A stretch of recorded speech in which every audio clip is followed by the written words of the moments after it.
বাংলাদেশের রাজনীতি আসলে খুবই বিচিত্রময়। খালেদা জিয়া মারা যাওয়ার পর যখন ভারতের পররাষ্ট্রমন্ত্রী এস জয়শঙ্কর বাংলাদেশে আসে এবং তারেক জিয়ার সাথে বৈঠক হয়, তারেক জিয়াকে একটি চিঠি ধরিয়ে দেওয়া হয়, সেটা মোদির বার্তা হিসেবে কিন্তু তারেক জিয়ার কাছে এস জয়শঙ্কর তুলে দেয়।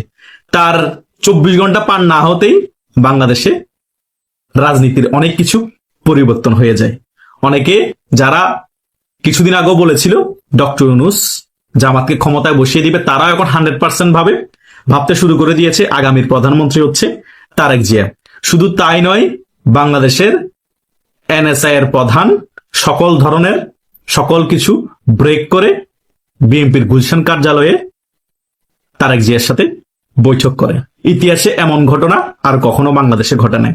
শুধু তাই নয়, এই যে আপনার আর্মির মেজর জেনারেল হাকিমুজ্জামান, তিনিও কিন্তু সিস্টেমেটিক ভাবে তৈলমর্দনও শুরু করে দিয়েছে তারেক জিয়াকে। এখনো তিনি প্রধানমন্ত্রী হয়নি, কিন্তু তার সাথে এমন আচরণ করছে সেনাবাহিনী যাতে উনি এখনো প্রধানমন্ত্রী আছে। ওনার মায়ের কবর জিয়ারত করতে গিয়েছে, সেখানে ওনাকে এমন ভাবে গার্ড অফ অনার দেওয়া হচ্ছে, তিনি রাষ্ট্রের বিশাল বড় কিছু, তিনি প্রধানমন্ত্রী, অথচ তিনি এখন এমপিও হয়নি, কখনোই এমপি হয়নি এবং প্রধানমন্ত্রী হবে আগামীতে, এখনো হয়নি। তারপরও ওনার সাথে এমন রিয়েক্ট দেখানো হচ্ছে তিনি এখন বাংলাদেশের প্রধানমন্ত্রী, সকল রুলস এন্ড রেগুলেশন তোয়াক্কা না করে। এটা কোন রকমের কাম্য না। আমার কথা হচ্ছে, বাংলাদেশের মধ্যে গণতন্ত্র রক্ষার জন্য একটি শক্ত রাজনৈতিক দল ক্ষমতায় আসা প্রয়োজন। আগামী সম্ভাব্য প্রধানমন্ত্রীও তারেক জিয়া ধরে নিলাম, কিন্তু বাংলাদেশে এমন অবস্থা তো হওয়ার কথা না যে হওয়ার আগে তৈলমর্দন শুরু, সংবাদ মাধ্যমে তৈলমর্দন শুরু হয়ে যাবে, সকল কিছু এখন তারেক জিয়াময়, খালেদা জিয়াময় হয়ে যাবে। এটা তো হওয়ার কথা না। আওয়ামী লীগের আমলও দেখেছি সকল জায়গায় আওয়ামী লীগময়, অলিতে গলিতে গেলে শুধু আওয়ামী লীগ আর আওয়ামী লীগ, মিডিয়াতে গেলে আওয়ামী লীগ, বিটিভিতে বাম্পার ফলন বাদ দিয়ে সেখানেও আওয়ামী লীগ। এখন দেখতেছি টকশো হচ্ছে বিএনপিময়, টকশো খালেদা জিয়াময়, তারেক জিয়াময়, সকল জায়গায় এখন বিএনপি আর খালেদা জিয়া, আবার জিয়াউর রহমান। বঙ্গবন্ধুর কথা আলোচনা হয় না, আওয়ামী লীগ তো একেবারে কোণঠাসা অবস্থায় আছে। বাংলাদেশে 24 ঘন্টার মধ্যে সকল কিছু পরিবর্তন হয়ে গিয়েছে। এখন জামাতও বিএনপিকে বোঝানোর জন্য বলছে, আমাদের সাথেও 1 মাস আগে ভারতের কূটনীতিকের সাথে বৈঠক হয়েছে, তিনি এই ব্যাপারগুলো রয়টার্সকে জানিয়েছে। মানে জামাত বোঝা যাচ্ছে শুধু তোমার সাথে তলে তলে ভারতের সাথে সম্পর্ক ভালো না, আমাদের সাথে সম্পর্ক ভালো। দেখেন কত বাটপারি, মোনাফিকি, হিসাব নিকাশ তাদের। এটাই বাংলাদেশের রাজনীতি। উপর দিয়ে ভারত বিরোধিতা, তলে তলে ভারত প্রীতি। কার সাথে ভালো সম্পর্ক, এগুলা বোঝানোর এখন চেষ্টা করা হচ্ছে। আবার এদিক দিয়ে জামাত মোটামুটি ক্লিয়ার হয়ে গিয়েছে, তারা 15-20টা আসন পাবে না, মোটামুটি 100% বিএনপি ক্ষমতা বসবে, তারেক জিয়া প্রধানমন্ত্রী।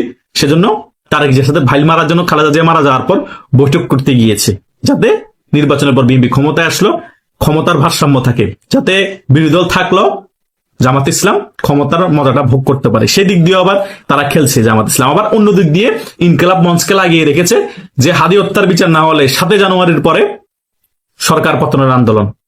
এটা বলার মানে হচ্ছে ইনকিলাব মঞ্চ বিএনপির পেটে মুচুক দেওয়া, বিএনপি তো ভয় ঢুকে যাবে, সরকার পতন আন্দোলন নামলে তো ডক্টর ইউনূস যদি পতন হয়ে যায় তাহলে তো আর নির্বাচন হবে না, আর নির্বাচন না হলে তো আমরা ক্ষমতায় আসতে পারবো না, তাহলে তো জামাতের সাথে আমাদের একটা বনিমনা করে ফেলতে হবে, আসন বন্টন করে ফেলতে হবে।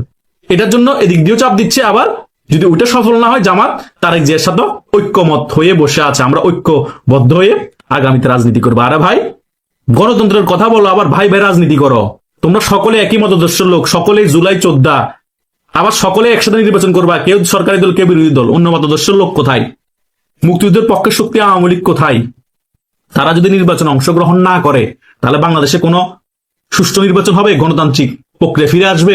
এক কথা, বাংলাদেশে এখন কোনো গণতান্ত্রিক প্রক্রিয়া নাই। আগামীতে যে নির্বাচন হবে সেটাও একটি স্বৈরাচারী নির্বাচন, ফ্যাসিস্ট নির্বাচন। এই নির্বাচনকে জনগণ বয়কট করবে, বয়কট করছে অলরেডি। আওয়ামী লীগও 10 জানুয়ারি পরে কর্মসূচি নিয়ে আসছে। এই নির্বাচনকে আওয়ামী লীগ প্রত্যাখ্যান করছে, কারণ যে নির্বাচন আওয়ামী লীগ অংশগ্রহণ করতে পারবে না, সেই নির্বাচনের গ্রহণযোগ্যতা কতটুকু বাংলাদেশের মানুষের কাছে? বাংলাদেশের মানুষ এখন মোটামুটি বিভিন্ন জায়গায় সংবাদ মাধ্যমে কথা বলে ক্লিয়ার করে দিচ্ছে যে আমরা আগেই ভালো ছিলাম, বাংলাদেশে আওয়ামী লীগ ছাড়া আমরা ভোট কেন্দ্রে যাবো না, কোনো ভোট হবে না, আর আমরা এই ভোটকে প্রত্যাখ্যান করি।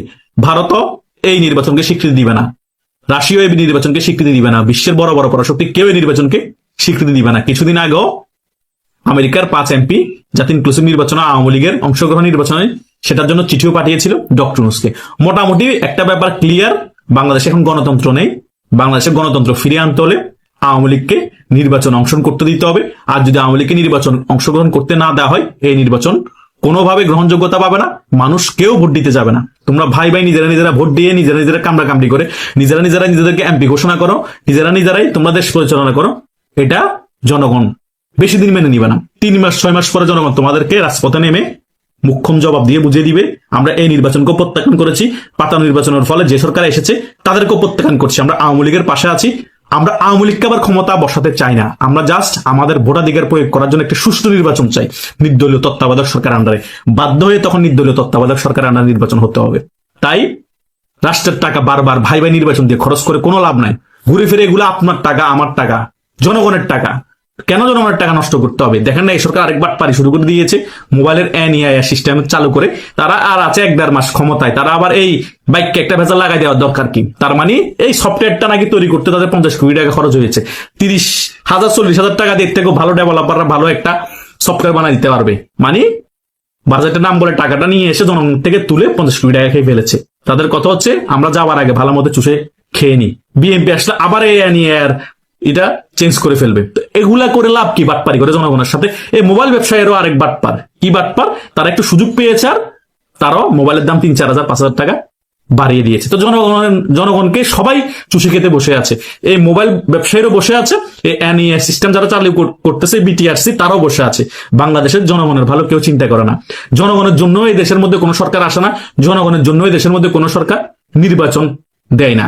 দেখেন আওয়ামী লীগের আমলও এই ধরনের পাতা নির্বাচন, আওয়ামী লীগের পতন হয়েছে। এখন আরো অবস্থা আরো গল্লায় গেছে, এখন তো আরো পতন গিয়েছে বাংলাদেশের গণতন্ত্র। এখন তো আওয়ামী লীগের নির্বাচনে আসতে দেওয়া হচ্ছে না। আওয়ামী লীগ তো অন্তত হালকা হইলেও গণতন্ত্র রেখেছে যে তোমরা নির্বাচন আসতে পারো, কিন্তু তারা আসে না, তারা বয়কট করেছে। কিন্তু এখন তো ডাইরেক্ট আওয়ামী লীগকে জোর করে নির্বাচন আসতে দিবে না, চাইলেও পারবে না। এই হচ্ছে যে বাংলাদেশের গণতন্ত্রের অবস্থা দিন দিন শুধু অবনতির দিকে যাচ্ছে। তাহলে তো আওয়ামী লীগ মন্দের ভালো ছিল রে ভাই।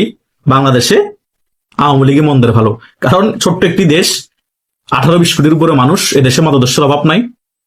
সে কারণে এই দেশকে নিয়ন্ত্রণ করতে হলে আওয়ামী লীগের মতো শক্তিশালী দলের প্রয়োজন, শেখ হাসিনার মতো নেতৃত্বের প্রয়োজন। শেখ হাসিনাই সে কারণে বাংলাদেশ সবচেয়ে বেশি ক্ষমতায় ছিল 16 বছর।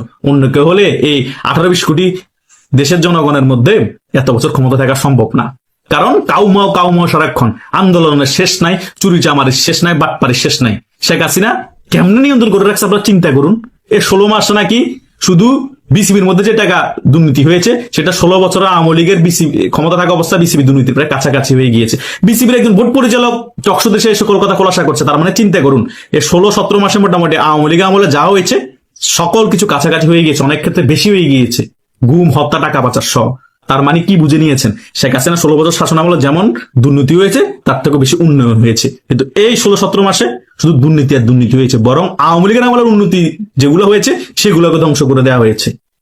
এটাই হচ্ছে বাস্তবতা। চাই 24 ঘন্টার মধ্যে বাংলাদেশে অনেক কিছুর পরিবর্তন হলেও বাস্তবে বাংলাদেশে গণতান্ত্রিক প্রক্রিয়া ফিরে আসবে, সেটার কোনো পরিবর্তন হয়নি, আরো অবনতির দিকে চলে যাচ্ছে। এটাই হচ্ছে রিয়েলিটি এখন বর্তমান বাংলাদেশের। দর্শক, ঠিক এই সময়ে বাংলাদেশে ভারত বিরোধিতা এবং পক্ষান্তরে ভারতে বাংলাদেশ বিরোধিতা যখন তুঙ্গে উঠেছে, আইপিএলকে কেন্দ্র করে, আমাদের মুস্তাফিজকে কেন্দ্র করে নতুন জটিলতা তৈরি হয়েছে।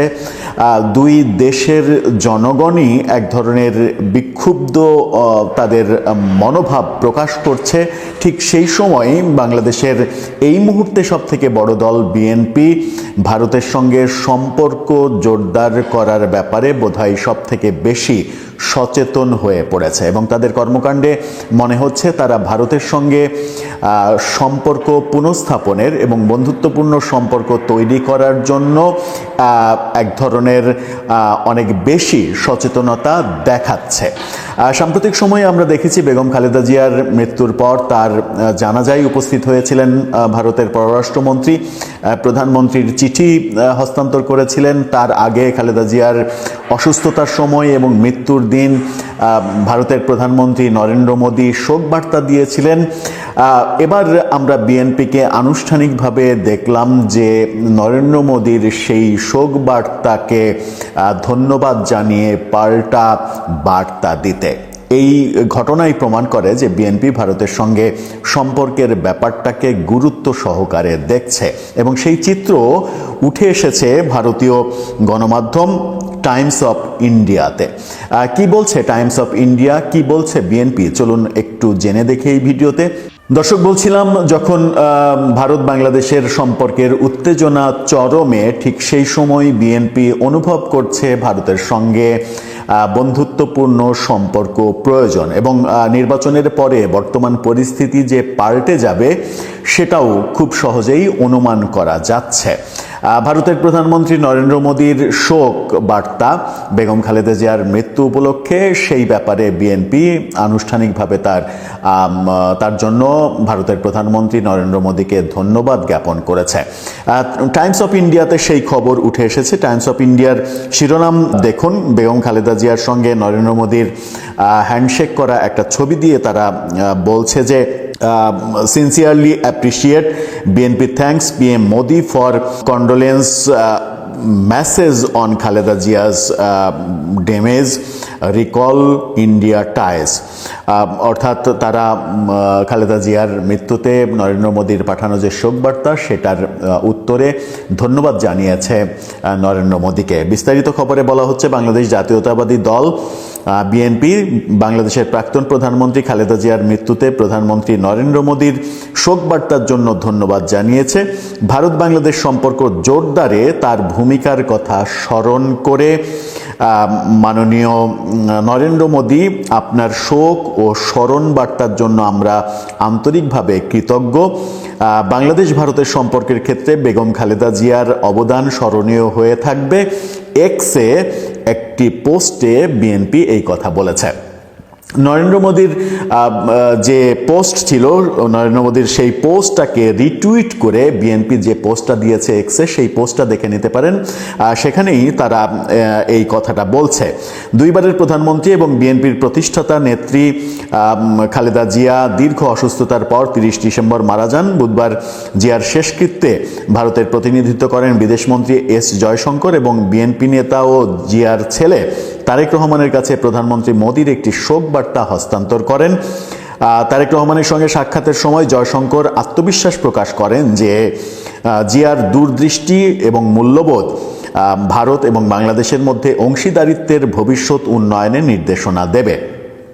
বিএনপির ভারপ্রাপ্ত চেয়ারম্যান এবং জিয়ার জ্যেষ্ঠ পুত্র তারেক রহমানের 12 ফেব্রুয়ারিতে অনুষ্ঠেয় সংসদ নির্বাচনে প্রধানমন্ত্রী পদের জন্য একজন শীর্ষ দৌড়বিদ। প্রাক্তন প্রধানমন্ত্রী শেখ হাসিনার ক্ষমতাচ্যুতি এবং মোহাম্মদ ইউনূসের নেতৃত্বে অন্তর্বর্তীকালীন সরকার প্রতিষ্ঠার পর থেকে ভারত বাংলাদেশ সম্পর্কে টানাপোড়েন দেখা দেয়।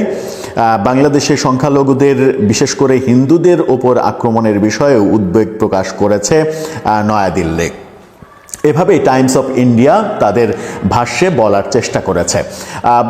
খুবই গুরুত্বপূর্ণ একটা ব্যাপার, সেটা হচ্ছে যে বিএনপির একেবারে স্পেসিফিক নরেন্দ্র মোদীর যে টুইট করা, সেই টুইটকে রিটুইট করে ধন্যবাদ জানানো, এই ঘটনা, এবং জয়শঙ্কর যখন আসেন, তিনি যখন ভারতের প্রধানমন্ত্রী নরেন্দ্র মোদীর চিঠি হস্তান্তর করেন, সেই সময়ও তারেক রহমানের যে অভিব্যক্তি ছিল ভারতের সঙ্গে সম্পর্কের ব্যাপারে, সেটা পজিটিভ ছিল, এবং ভারতের পররাষ্ট্রমন্ত্রী জয়শঙ্করও বাংলাদেশের সঙ্গে সম্পর্ক নতুন করে জোরদার হবে তারেক রহমানের নেতৃত্বে, এরকম আশাবাদ ব্যক্ত করেছিলেন।